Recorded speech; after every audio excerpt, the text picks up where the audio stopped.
দাখিল 26 পদার্থবিজ্ঞান সংক্ষিপ্ত প্রশ্নের 10-এ 10। জি ভাইয়া, এই যে 10-এ 10 আপনারা কি করে পাবেন? সংক্ষিপ্ত প্রশ্নের মধ্যে 10-এ 10 আপনারা পাবেন ইনশাআল্লাহ, যদি আপনি এই প্রশ্নগুলো এখান থেকে আপনি ফলো করেন। ঠিক আছে, আপনাদের 7টা প্রশ্ন দেওয়া থাকবে দাখিল 2026 পদার্থের মধ্যে আপনাদের 7টি সংক্ষিপ্ত প্রশ্ন থাকবে, 5টির উত্তর আপনাকে দিতে হবে। ঠিক আছে, দেখেন আপনি প্রথম অধ্যায় থেকে, এই যে প্রথম অধ্যায় ভৌতরাশি ও তাদের পরিমাপ, এই প্রথম অধ্যায় থেকে আপনি কোন কোন সংক্ষিপ্ত প্রশ্নগুলো আপনি পড়বেন। যে দেখেন, হ্যাঁ, বল একটি লব্ধ রাশি ব্যাখ্যা করো। বল একটি লব্ধ রাশি ব্যাখ্যা করো। রাশি বলতে কি বুঝো? ঠিক আছে, এরপর হচ্ছে আপনার মৌলিক রাশি ও লব্ধ রাশি দুটির পার্থক্য লিখে। যে এই যে প্রশ্নগুলো দেওয়া আছে, দেখেন 1 PM সমান কত, এটা আপনাকে বলতে হবে। দেখেন ভার্নিয়ার ধ্রুবক, হ্যাঁ, 0.01 সেন্টিমিটার বলতে কি বুঝো? এই যে দেখেন প্রত্যেকটা। ত্বরণ একটি লব্ধ পদার্থ, দেখেন ত্বরণ একটি লব্ধ রাশি ব্যাখ্যা করো। এই যে দেখেন এই প্রত্যেকটা প্রশ্ন আপনি সংক্ষিপ্ত প্রশ্ন পড়বেন আপনার প্রথম অধ্যায় থেকে। এই যে দেখেন প্রথম অধ্যায়ের। এবার আসেন দ্বিতীয় অধ্যায়। দ্বিতীয় অধ্যায় হচ্ছে গতি।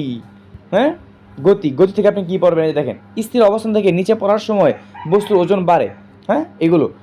আচ্ছা দেখেন পর্যায়বৃত্ত গতি কি? উদাহরণ লিখো। ঠিক আছে, পর্যায়বৃত্ত গতি। দেখেন এই যে আপেক্ষিক গতি বলতে কি বুঝো? হ্যাঁ, এগুলো হচ্ছে আপনাদের দ্বিতীয় অধ্যায় থেকে, দ্বিতীয় অধ্যায়ের, বুঝতে পারছেন? দ্বিতীয় অধ্যায়ের এই সংক্ষিপ্ত প্রশ্নগুলো আপনি বাদ দিবেন না কখনোই। এবার হচ্ছে আপনার তৃতীয় অধ্যায়। এই যে দেখেন তৃতীয় অধ্যায়ের।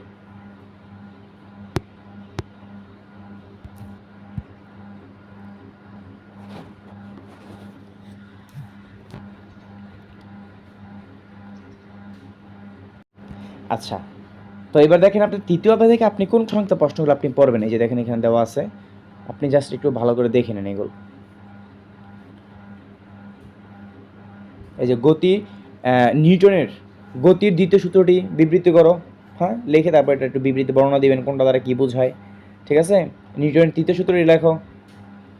এই যে এগুলো সূত্রটি খুব ভালো করে দেখবেন, এটা হচ্ছে আপনাদের প্রতি পরামর্শ যে সূত্রগুলো ভালো করে আপনারা দেখবেন। ঘর্ষণের প্রকার লিখো। হ্যাঁ, এগুলো হচ্ছে আপনার তৃতীয় অধ্যায় থেকে আপনি যে প্রশ্নগুলো আপনি পড়বেন, বুঝতে পারলেন? আচ্ছা, এরপর হচ্ছে আপনার চতুর্থ অধ্যায়।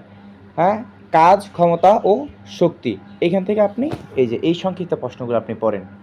ঠিক আছে, এই যে এই সংক্ষিপ্ত প্রশ্নগুলো পড়েন, ইনশাআল্লাহ কমন আসবে। কারণ প্রশ্ন তার এইগুলো তার বইয়ের বাইরে থেকে করা হয় না, বইয়ের ভিতর থেকে করা হয়েছে, তাই না? দেখেন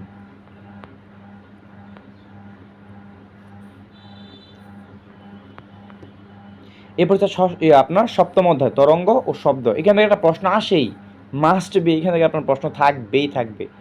বুঝা গেল?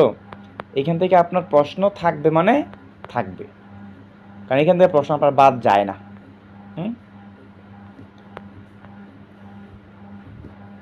এরপর হচ্ছে আপনার অষ্টম অধ্যায় আলোর প্রতিফলন। এই যে আলোর প্রতিফলন থেকে এই সংক্ষিপ্ত প্রশ্নগুলো গুরুত্ব সহকারে দেখবেন।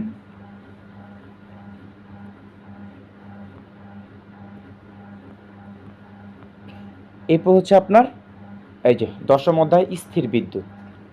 এগুলো একটু ভালো করে আপনারা দেখে নেবেন, ইনশাল্লাহ আপনাদের এখান থেকে কমন আসবে। আর হিকমা অনলাইন মাদ্রাসা এই চ্যানেলটি বা পেজ থেকে দেখে থাকলে পেজটি সাবস্ক্রাইব করে রাখেন, চ্যানেল থেকে দেখলে চ্যানেলটি সাবস্ক্রাইব করে রাখবেন। সকল বিষয়ের ভিডিও আপনারা এখানে পাবেন। ঠিক আছে, তো আজকে পর্যন্ত। আসসালামু আলাইকুম ওয়া রাহমাতুল্লাহ।